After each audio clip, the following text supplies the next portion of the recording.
जग आपल्याकडे कुठल्या नजरेने पाहतं हे महत्वाचं नाही.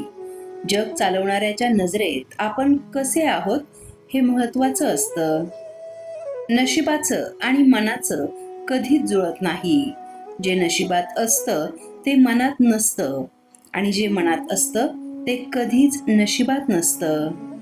माणूस जन्माला आल्यानंतर बोलायला 2 वर्षात शिकतो, पण कुठं, किती, काय आणि कसं बोलायचं हे शिकायला मात्र त्याचं अख्खं आयुष्य निघून जातं.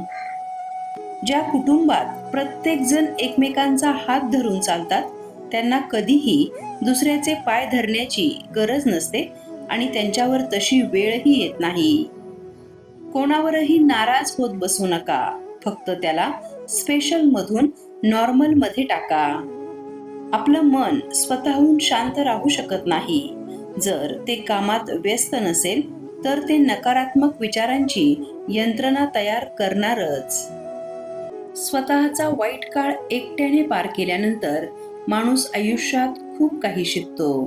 त्यानंतर त्याच्या आयुष्यात कुणी असो वा नसो त्याला काहीच फरक पडत नाही. तुमच्यावर टीका करणाऱ्यांचा नेहमी आदर करा, कारण तुमच्या गैरहजेरीत ते तुमचं नाव कायम चर्चेत ठेवतात.